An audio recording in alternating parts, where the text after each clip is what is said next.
అల్లు అర్జున్ హీరోగా సుకుమార్ డైరెక్షన్లో తెరకెక్కిన చిత్రం పుష్ప బ్లాక్ బాస్టర్ హిట్ కొట్టింది.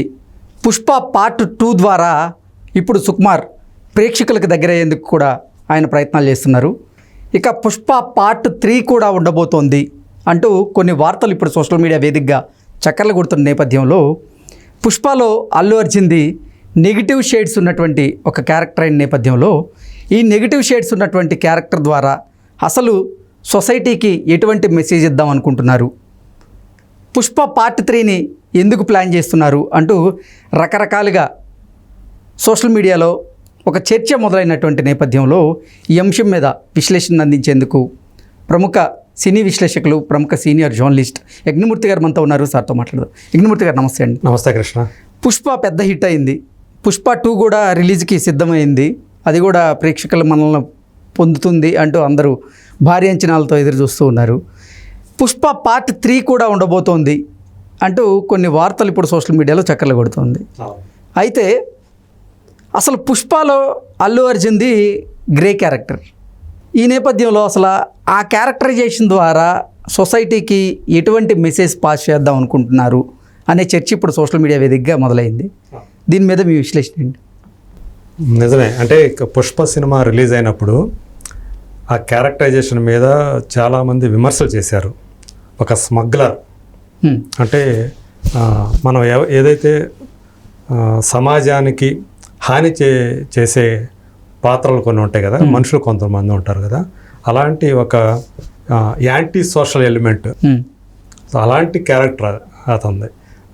ఎర్రచందనం స్మగ్లర్స్ మనం చూస్తూ ఉంటాం, అనేక వార్తలు చూస్తూ ఉంటాం. ఎర్రచందనం స్మగ్లింగ్ చేసేవాడిని పోలీసులు పట్టుకున్నారనో, లేకపోతే పోలీసులను చంపేసి స్మగ్లర్లు పారిపోయారనో, అట్లా మనకు తెలిసినటువంటి అత్యంత పాపులర్ ఫిగరు ఒక గ్రే క్యారెక్టర్ మనకు తెలుసు. ఎర్రచందనం ఎవరు చెప్పండి మీరే? అతనితోటి ప్రభాకర్ ఆర్జీవి కూడా ఒక సినిమా కూడా చేశాడు కదా. సో అలాంటి అలాంటి ఒక క్యారెక్టర్ని పట్టుకొని పుష్ప అని చెప్పి పుష్పరాజుగా మలిసి, అంటే వీరప్పన్ గారి కన్నా ఒక పేరుంది. వీరప్పన్ గారికి ఒక పేరుంది. అంటే ఎందుకు పేరుంది అంటే అతను ఎర్రచందనం స్మగ్లింగ్ చేసినప్పటికీ అతను పేదలకి కానీ రాబిన్ హుడ్ టైపు క్యారెక్టర్ అని, అంటే తిండి కోసం ఇబ్బంది పడే వాళ్ళు కానీ ఏదైనా సమస్యలతో ఇబ్బంది పడే వాళ్ళకి ఆయన సహాయం చేస్తాడు, ఆదుకుంటాడు వారిని. వారి జీవితాల్లో వెలుగులు నింపేందుకు కూడా ఆయన ప్రయత్నాలు చేశాడంటూ గతంలో కొన్ని వార్తలు వచ్చాయి ఆయన గురించి. అంటే ఒక వర్గంలో కొంచెం పాజిటివిటీ కూడా ఉంది. కానీ అసలు పుష్పలో ఎవరిని ఉద్ధరించినట్లు కానీ ఏదీ లేదు. ఈ క్యారెక్టర్ వల్ల ఉపయోగం ఏంటి అంటూ కూడా కొంతమంది అంటే ఈ క్యారెక్టర్ని ప్రశ్నిస్తూ కమెంట్ చేస్తూ ఉన్నారు. అసలు దీన్ని మనం ఎలా చూడొచ్చు? యాక్చువల్గా అతను తయారైంది ఎలా తయారయ్యాడు? తనకి ఇంటి పేరు కూడా నిరాకరింపబడ్డ ఒక కుర్రాడు.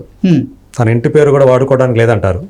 ఎందుకంటే నువ్వు ఒక బాస్టర్డ్ కొడుకువిరా, నీకు నా ఇంటి పేరు ఏంటి అని చెప్పేసి అన్నలు అతన్ని ఇంట్లో నుంచి తరిమేస్తారు. ఆ క్యారెక్టర్ కదా. అంటే ఒక ఫ్రస్ట్రేషన్, తన పుట్టుక మీద అతనికి అమితమైన ద్వేషం, చెప్పాలంటే ఒక ఏహభావం ఉంటుంది. అంటే తన తల్లి అలాంటి పరిస్థితిలో ఉన్నది, అలాంటి తల్లికి తను పుట్టాను అని. కానీ తల్లి అంటే మంచి ప్రేమ ఉంటుంది అతనికి. కానీ ఆ ఫ్రస్ట్రేషన్ నుంచి తను ఒక ఎర్రచందనం స్మగ్లర్గా, ఒక సూపర్ మ్యాన్కు ఉండేటువంటి ఒక శక్తులు అతనికి ఉంటాయి. సో దాంతో అంటే ఈజీగా ఎలా తప్పించుకోవటం పోలీసుల నుంచి, ఇలాంటి కిటుకులన్నీ కూడా అతను చెప్పగలడు ఎవరికైనా. తను కూడా అక్కడి నుంచి అంత మెరుపు వేగంతో తప్పించుకోగలడు. సో అలాగే మనం ఆ సినిమాలో మనం చూస్తే అతను ఆ స్మగ్లింగ్ చేసేటప్పుడు పోలీసులకు సమాచారం అందితే పోలీసులు అతను పట్టుకోవడానికి వస్తే అతను ఎలా తప్పించుకుంటాడు, ఇవన్నీ కూడా ఒక హీరోయిక్గా తీశారు.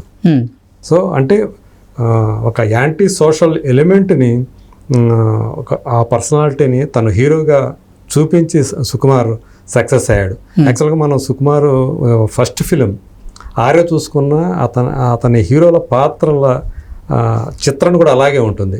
సో ఆల్రెడీ ఇంకొకరి ప్రేమలో ఉన్న ఒక అమ్మాయిని ఇతను లవ్ చేయటం, సో అవతల ఎవరైతే ఇంకొక లవర్ ఉన్నాడో వాడే తప్పుకునేటట్లు చేసేసి ఆ అమ్మాయిని తన వశం చేసుకోవటం అనే అది కూడా గ్రే క్యారెక్టర్.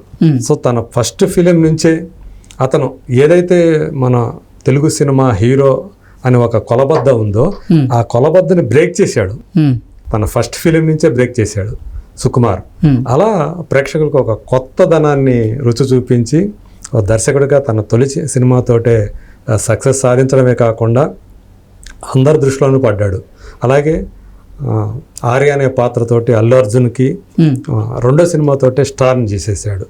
సో అలాంటి వాళ్ళిద్దరి కాంబినేషన్లో మళ్ళీ మీరు చూస్తే రెండో సినిమా జగడం కూడా సుకుమార్ది. సో ఒక స్లమ్ కుర్రాడు ఎలా గుండలాగా మారిపోయాడు. సో అక్కడ పరిస్థితులకు ఎదురొడ్డి తన చిన్న వయసులోనే సో ఎలా తయారయ్యాడు, ఒక గ్యాంగ్ని వేసుకొని ఒక గ్యాంగ్స్టర్గా లోకల్ గ్యాంగ్స్టర్గా ఎలా మారాడు అనేది మనం జగడంలో చూస్తాం. సో అట్లా అతను ఆ క్యారెక్టర్స్ అన్నీ కూడా ఆర్య2 చూసుకున్నా కానీ ఇప్పుడు పుష్ప చూస్తే మనం చెప్పుకున్నట్టు ఒక మామూలు అంటే చిన్నతనంలో తన కుటుంబం నుంచే వెలివేయపడ్డ, తన కుటుంబ సభ్యులు అనుకున్న వాళ్ళ నుంచే వెలివేయపడ్డ ఒక కుర్రాడు ఆ ద్వేషంతో ఆ ఫ్రస్ట్రేషన్తో ఎలా స్మగ్లర్ అయ్యాడు, ఎర్రచందనం స్మగ్లర్గా ఒక సామ్రాజ్యాన్ని ఎలా నిర్మించుకున్నాడని మనం ఫస్ట్ పార్ట్లో చూసాం. సో ఈ పాత్రతోటి అది అంటే నిజంగానే ఒక విలన్ క్యారెక్టర్, ఆ విలన్ అది నిజం చెప్పాలంటే విలన్. సో ఆ విలన్ క్యారెక్టర్ జనాలను మెచ్చారు. సో అతని ఆ హీరోయిజం, విలన్లోని హీరోయిజం జనాలకు నచ్చింది. సో కాబట్టి నార్త్ కూడా రిలీజ్ చేస్తే ఎవరు ఊహించని విధంగా దాన్ని సూపర్ డూపర్ హిట్ అయింది అక్కడ కూడా, నార్త్లో కూడా. సో ఇప్పుడు నేను నిజం చెప్పాలంటే సౌత్లో ఎంత హైప్ ఉందో, ఎంత క్రేజ్ ఉందో రెండో సినిమా కోసం, నార్త్లో అంతకు మించి ఉందని చెప్పాలి. ఇవాళ అతను ఐకాన్ స్టార్ అని ఎందుకు పెట్టాడో తెలియదు కానీ సుకుమారు, బట్ నిజంగానే అతను ఇవాళ ప్రభాస్కి కూడా గట్టి పోటీదారుడిగా తయారయ్యాడు. సో పాన్ ఇండియా లెవెల్లో ఆ సినిమా కోసం అతని మేనరిజమ్స్, అతను ఒక టైప్ ఆఫ్ ఆ డైలాగ్స్ చెప్పే విధానం కానీ, అతని ఎక్స్ప్రెషన్స్ కానీ నిజంగానే మెస్మరైజ్ అయిపోయారు ఆడియన్స్, నార్త్ ఆడియన్స్. సో నిజం గ్లామర్ పరంగా చూసుకుంటే అంత గ్లామర్ పర్సనాలిటీ కాదు అతను, అయినప్పటికీ కూడా తన పర్ఫార్మెన్స్ తోటే అతను మెస్మరైజ్ చేస్తున్నాడు. సో మొన్న రిలీజ్ అయినటువంటి పుష్ప అనే లిరికల్ సాంగ్ ఏదైతే ఉందో ఆ సాంగ్ వచ్చినప్పుడు కూడా అతను మరోసారి అంటే మొదటి పార్ట్ని మించి సెకండ్ పార్ట్ ఇంకా పెద్ద హిట్ కాబోతుంది, ఖచ్చితంగా 1000 కోట్ల సినిమా అయినా ఆశ్చర్యపోవాల్సిన పని లేదు అని ఆల్రెడీ విశ్లేషకులు అంచనాలు వేస్తున్నారు. కానీ ఆ క్యారెక్టర్ ఏదైతే ఉందో మీరు అన్నట్టు అది గ్రే క్యారెక్టర్. సో సెకండ్ పార్ట్లో అతను ఒక police officer, so Bhanwar Singh Shekhawat, so అతనితోటి అది ఫహద్ ఫాజిల్ చేశాడు ఆ క్యారెక్టర్ని. అతనితోటి యుద్ధం ఉంటుందని మనకు ఆల్రెడీ ఫస్ట్ పార్ట్ చివరిలో మనకి క్లైమాక్స్లో తేలిపోయింది. సో వీళ్ళిద్దరి మధ్య ఆ యుద్ధంలో ఎవరు గెలుస్తారు, ఎవరు ఓడతారు అంటే ఖచ్చితంగా పుష్పరాజే గెలుస్తాడని మనం అందరం ఊహించేస్తాం. కానీ అతను ఎలాంటి అడ్డంకులు ఎదురయ్యాయి, ఆ అడ్డంకులు ఎలా తప్పించుకున్నాడు, పైగా అందులో శ్రీవల్లితో అతని ప్రేమ మనం చూసాం. ఫస్ట్ అతనిది వన్ సైడెడ్ ప్రేమలా లవ్లోనే ఉంటుంది అది కూడా. సో చివరికి పెళ్ళి అవుతుంది. సో ఇప్పుడు పెళ్ళైన తర్వాత సో ఎలాంటి సిచ్యువేషన్స్ ఎదుర్కొన్నాడు, శ్రీవల్లి ఎలాంటి ఏమైనా సమస్యలు ఎదుర్కొందా ఇతను స్మగ్లర్ అవటం వల్ల, ఇదంతా కూడా మనం సెకండ్ పార్ట్లో చూడబోతున్నాం. కానీ ఇంకొకటి ఏంటంటే ఈ సెకండ్ పార్ట్లో చివరికి క్లైమాక్స్ ఏమవుతుంది అనే దాని మీద చాలా చర్చలు నడుస్తున్నాయి. ఎగ్జాక్ట్లీ, అంటే అల్లు అర్జున్ గారు ఆయన పాత్ర అంటే ఎండ్ అవుతుందా, ఆయన చనిపోబోతాడా అనేది చర్చ కూడా మొదలైంది. అవును, యాక్చువల్గా దీనికి మీరు చూస్తే ట్యాగ్ లైన్ ద రూల్ అని పెట్టారు, అదేమో ద రైజ్. ఇప్పుడు ఇది రూల్ చేస్తాడు ఇక. సో అతను ఎలా ఎదిగాడో అందులో చూసాం, ఇలా ఎలా పరిపాలన చేస్తాడో, ఒక స్మగ్లింగ్ ప్రపంచాన్ని, తన మాఫియా ప్రపంచాన్ని, ఆ ఎర్రచందనం చుట్టూ అలుముకున్న ఆ మాఫియా స్మగ్లింగ్ ప్రపంచం ఏదైతే ఉంటుందో దాన్ని ఎలా రూల్ చేస్తాడనేది ఇందులో చూపించబోతున్నాడు మనకి. సో ఈ చివరికి వచ్చేటప్పటికి ఆ యుద్ధంలో ఇతను ప్రాణాలు పోగొట్టుకుంటాడా అంటే కేశవ పాత్ర ఏదైతే ఉందో ఆ కేశవ పుష్పని వెన్నుపోటు పొడుస్తాడు. వెన్నుపోటు పడవడం ద్వారానే పుష్ప క్యారెక్టర్ చనిపోతుంది అనేది ఒక రూమర్ అయితే వస్తూ ఉంది. ఎందుకంటే పుష్పని ఎదుర్కోవాలని మామూలుగా ఎదుర్కోలేము. సో తను వెనక నుంచి బ్యాక్ స్టాపింగ్ చేయాలంటే ఎవరో ఒక క్యారెక్టర్ కావాలి కదా. సో ఎదురుకి ఫ్రెండ్ ఉన్నాడు, కేశవ క్యారెక్టర్ ఉంది, అతని ద్వారా ఈ పని చేస్తారు అనేది కూడా ఒక టాక్ ఉంది. బట్ అది ఎంతవరకు నిజం ఏంటి అనేది మనం ఆ సినిమా వచ్చి ఆగస్ట్ 15th వచ్చేస్తూ ఉంది. ఇంకా 2.5 నెలల్లో మన ముందుకు రాబోతుంది సినిమా. సో ఖచ్చితంగా నా అంచనా అయితే మాత్రం ఫస్ట్ పార్ట్కి మించి 2-3 రెట్లు కమర్షియల్గా హిట్ అయినా ఆశ్చర్యపోవాల్సిన పని లేదు. సో ఈ నేపథ్యంలో ఈ 3వ పార్ట్ అవసరమా అనేది కూడా యాక్చువల్గా ఏంటంటే దీనికి సంబంధించి ఆల్రెడీ థర్డ్ పార్ట్ ఉంటుందని ఇప్పటికే మీడియాకి అంటే నార్త్లో అల్లు అర్జున్ హింట్లు ఇచ్చాడనేది కూడా వినిపిస్తూ ఉంది. ఈ అంటే యాక్చువల్గా చూసుకుంటే మనకు నార్కోస్ అని కొలంబియాకి చెందినటువంటి drug dealer Pablo Escobar story ఆధారంగా ఏదైతే వచ్చి ప్రపంచం మొత్తాన్ని ఒక ఊపేసింది నార్కోస్ అనే వెబ్ సిరీస్. సో దాన్ని లోకలైజ్ చేసి ఈ ఎర్రచందనం స్మగ్లింగ్కి దాన్ని ఏదైతే పాబ్లో ఎస్కోబార్ స్టోరీ ఉందో దాన్ని ఇతనికి అడాప్ట్ చేసి తీస్తున్నాడు అనేది కూడా కొంతమంది అంటే ఆ లైన్ తీసుకొని ఆ క్యారెక్టర్ని తీసుకొని అలా చేస్తున్నాడు అని చెప్పేసి మనం చూస్తే నార్కోస్లో కూడా ఆ పాబ్లో ఎస్కోబార్ ఎలా రైజ్ అయ్యాడు, ఎలా రూల్ చేశాడో మనకు కనిపిస్తుంది మనకి నార్కోస్లో. సో అదే తరహాలో ఇప్పుడు ఇతని క్యారెక్టరైజేషన్ కూడా మనకు కనిపిస్తుంది. సో అది అంగీకరించాల్సిన విషయమే. అంటే అదే అంటే దాని మైండ్లో పెట్టుకొని ఇది చేశాడా ఏంటి అనేది మనకైతే తెలియదు కానీ సుకుమారు. బట్ తను ఎప్పుడూ కూడా అందరూ వెళ్ళే దారిలో వెళ్ళాడు సుకుమార్. సో తను ఒక డిఫరెంట్ స్టైల్లో వెళ్తాడు. సో గ్రే క్యారెక్టర్స్ని హీరోలుగా చూపిస్తాడు. సో అక్కడి నుంచి తను తన రైటింగ్స్ తోటి తన బలమంతా తన రైటింగే. సో ఆ స్క్రీన్ ప్లే కానివ్వండి, తర్వాత అతను రాసే డైలాగ్స్ కానివ్వండి, ఆ తగ్గేదేలే అనేది ఎంత మొత్తం ఊపేసింది కదా దేశం మొత్తాన్ని. సో అట్లానే ఈ సినిమా ఇందులో కూడా అలాంటిది ఏదో ఒక ఐకానిక్ డైలాగ్ ఉంటుంది నాకు తెలిసి. సో అది ఏంటి మనం చూడాలి. బట్ పాటలో కూడా హుక్ స్టెప్స్ అనేది ఉంటాయి.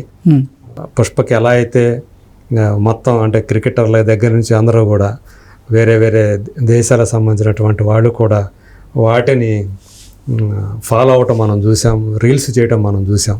అట్లా ఈ సినిమా పాటలు కూడా అలాగే అవుతాయి, సందేహం లేదు. పుష్ప అనేది ఇప్పటికే చాలామంది రీల్స్ చేస్తున్నారు. సో ఖచ్చితంగా ఒక యాంటీ సోషల్ పర్సనాలిటీని సమాజానికి నిజంగా చూసుకుంటే సమాజానికి చెరుపు చేసే క్యారెక్టర్ అది. సో దానివల్ల ప్రయోజనం లేదు. సో మనం ఎవరైనా స్మగ్లింగ్ చేస్తున్నాడంటే ఖచ్చితంగా నేరస్తుడే కదా, ఇతను ఒక పెద్ద నేరగాడు. సో అలాంటి ఒక నేరగాడిని హీరోగా చూపిస్తూ అతను ఎలివేట్ చేస్తూ సాధారణ మన తెలుసు మనకి ఫ్యానిజం అనేది మనకి తెలుగు వాళ్ళ ఎంత ఎక్కువగా ఉంటుంది. సినిమా స్టార్లను కానీ రాజకీయ నాయకులు కానీ ఎంతగా ఆరాధిస్తారు, అభిమానిస్తారు. వాళ్ళ కోసం ఎన్ని ఈడు దెబ్బలు తింటారు. సో వాళ్ళ కోసం చొక్కాలు చించుకుంటారు, ఒకరిని కొట్టుకుంటారు, తలలు కొట్టుకుంటారు, థియేటర్ల దగ్గర నానా హంగామాలు చేస్తూ ఉంటారు.